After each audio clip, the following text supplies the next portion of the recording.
Hi, and we are live. Hi, everyone. Glad to see you guys around. So, today we are talking about mental health for software developers. My name is Martin Tumwine. I'm a managing director at Zantu Technologies, and I'm here with my lovely wife. I'm Dr. Lisa Tumwine, and we are running a mental wellness organization.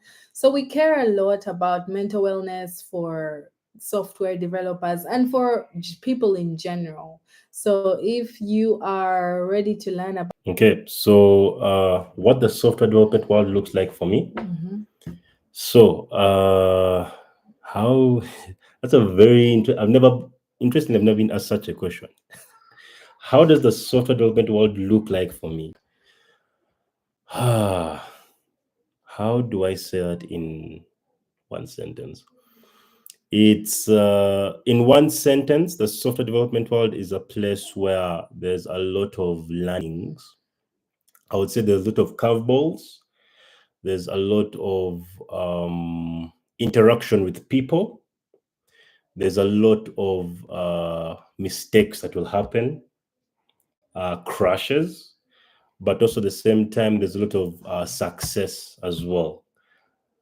That's more of a high level overview of how I look at the software development world And that this I've been in. definitely affects the mental health of software developers because you're talking about burnout, you're talking about imposter syndrome, you're talking about setbacks, disappointments that require someone to have the stamina to keep going, right? So, what's the prevalence among software developers for, them getting burnt out or stressed? How frequent is it?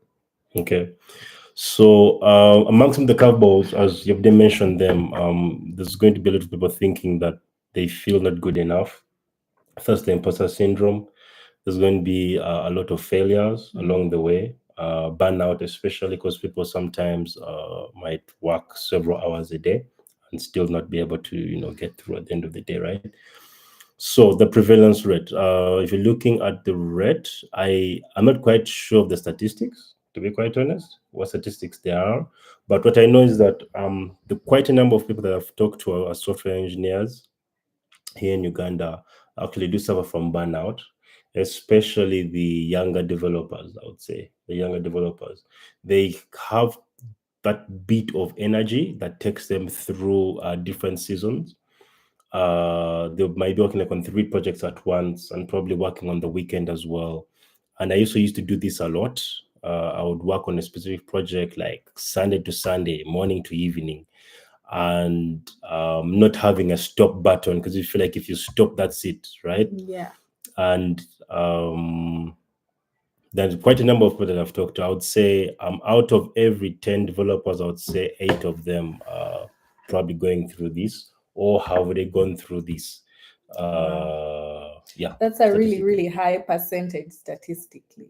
Yeah, it And is. I think it affects the productivity of company. How does that relate with regards to productivity? How have you seen stress affecting it? So stress at the end of the day affects people for they it affects people's productivity at the end of the day in the workplace. So if you find a certain individual who is totally stressed about something and totally burnt out, definitely they're not going to perform. They won't be able to look at the tasks. They might first of all, if a task is meant to like take about like 2 hours, it might take them like a whole day or more in a sense. So obviously now there's delayed delivery time, right? So you're delaying on delivery time for specific tasks. Mhm. So obviously now that affects the ability now to be productive in the work environment. But also at the same time, you're also having people probably taking time off, right? Or probably being stuck at one thing for days on end at the end of the day, right? And then there's something called silent quitting, where someone just goes silent in a sense. And then there's all these sorts of it could be due to a number of factors at the end of the day. So a person probably fails to get back in touch with the client simply because they failed to do something and they don't want to look bad because they promised, but then they couldn't deliver at the end of the day. So there's also that bit that affects their ability to communicate effectively and then the delay as well. So that affects the productivity. Yeah. Wow. Okay. That's a lot. So, how has Zantu as a company been able to help the software developers that are going through this? So at Zanto, basically what we've done is we've identified that stress is a part of life, Mhm. but also at the same time, we also have online meetings. Since we work remotely, we have online meetings Mhm. where we work with different engineers. And in these online meetings, we basically do a lot of learning. So we have one dedicated specifically for learning purposes. You meet, you learn from other individuals, and then we also try to also disperse the work amongst other people, but spread it out a bit so that at least you're not working on too much at the same time.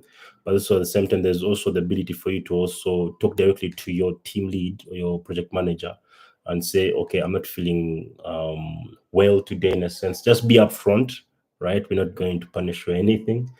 But then also at the same time, we've also partnered with Lila Heaven, which is the company that you run. Maybe you'll tell us more about Lila Heaven. Yeah, sure. So it's a company that she runs, and we've partnered with Lila Heaven, where they'll be offering uh, online Therapy therapy sessions. sessions to our software engineers. That's like twice a Mhm. month. Mhm. So that's something that we thought would be very, very important, especially because on top of just having the ability to just write code, there's also the social aspect and the social skill sets. And I think also through those sessions, there will also be the ability for software engineers to work through maybe their social anxieties and other things, other soft skills that they can develop during those sessions. You can tell us more about that. Wow, I feel like this is really a good initiative, and it's something that every company and every organization must have and does need, because in as much as you hire someone and they're very good at their job, they're performing outstandingly well, the mental health aspect always comes into play. And like I always say, you treat mental health like a sickness. If you were sick, or if you had a flu, a cough, a cold, a headache, you would take a break and go and get treatment and go and get the medicine that you need. In the same way, when you're having a mental breakdown or something is affecting your mental health, do not just sweep it under the carpet and pretend that everything is going to be fine once you sleep over it.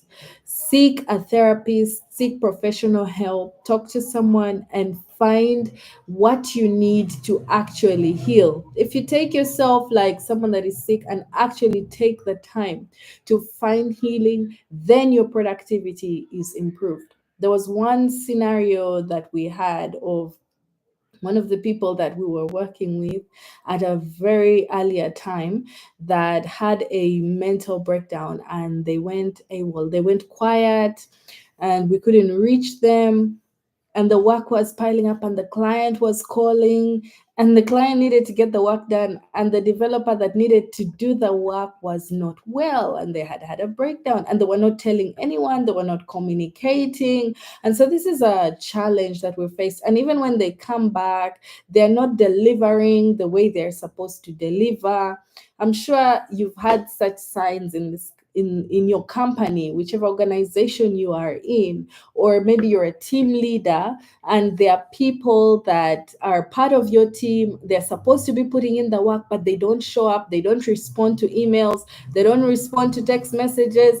The work needs to get done urgently. They're probably struggling with a mental health issue. So you as the head, you as a manager, as a team leader need to figure out, how do we help our team members, not just giving them the money they need, providing the services or whatever the company is offering to them in exchange, but also thinking about their mental wellness to improve the productivity of your company. It is so important, because all those excuses that you're getting, all the "I didn't do it, I forgot," some of it could have an underlying cause. So as there was this lady called Ida, and she was going through a divorce. And at her workplace, her boss still expected her to deliver because she was in charge of a certain department in marketing, and there was some promotional material and items that she was in charge of, releasing for them to begin their marketing campaign. So Ida is going through a divorce and she's always depressed. So her work began to be affected. She did not deliver on time. The marketing stalled, and yet they had already paid money to the advertising company that was supposed to help them run their marketing.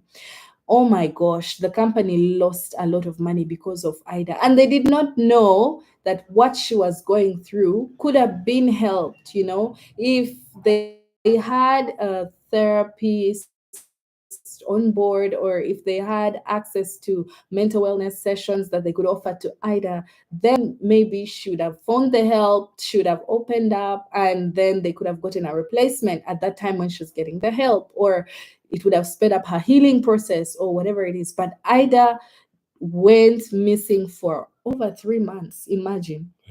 And yet the company needs to keep running.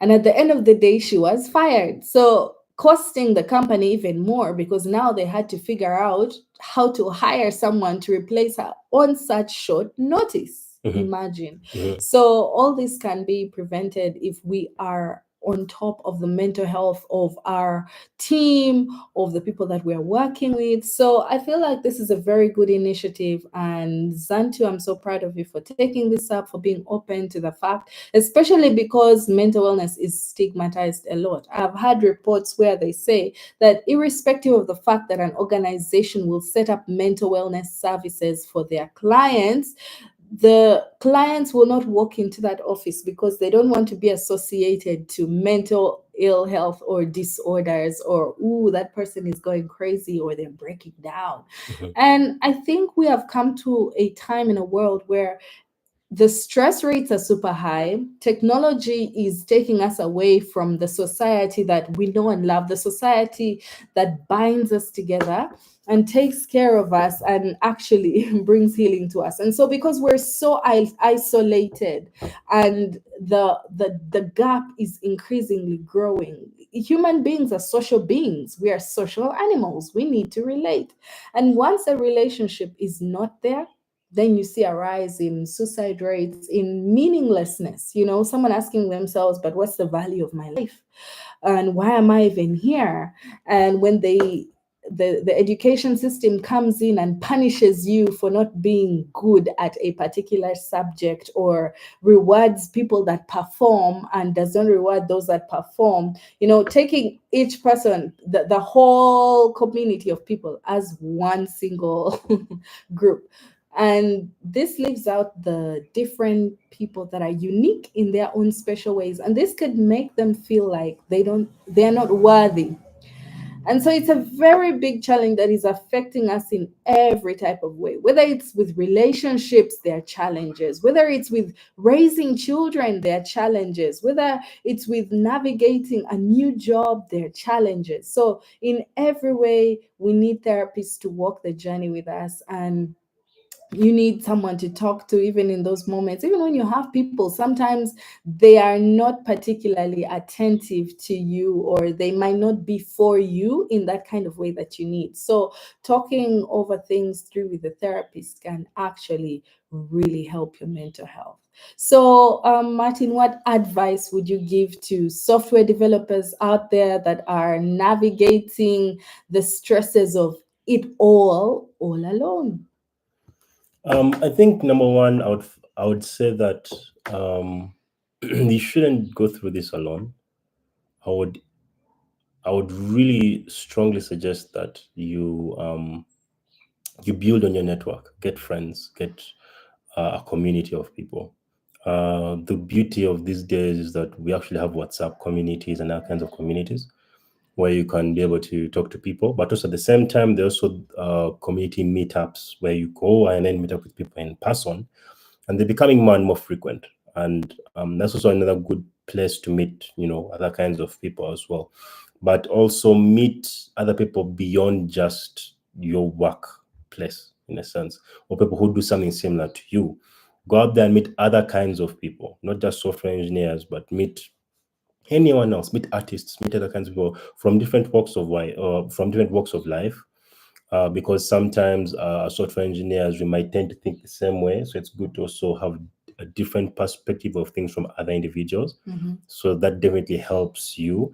But also at the same time, simply because you've gone out and met these kinds of different people and networked with them, it doesn't necessarily mean that, okay, you could consider maybe any one of them a really good friend. So I would I would say that go ahead even beyond that and look and give into other people's lives. What I mean to say is that go ahead and look for people who you think can be really good friends for you. I think I would say that. So beyond the meetups and all that, look at particular people that you think might share some values as you, and then go ahead and meet them and talk to them more, be frequent with them, give into their lives. And you never know just how much of a friendship that you might make, in a sense, or even a relationship in a sense. So that way you don't have to go through this thing alone at the end of the day. Absolutely. Thank you so much for joining us live, and we hope that you enjoyed and that you will join us even on the next one. Thank you, Martin, for having me, and I'll meet you again. Thank you very much, mademoiselle, for having me. Thank you. All right.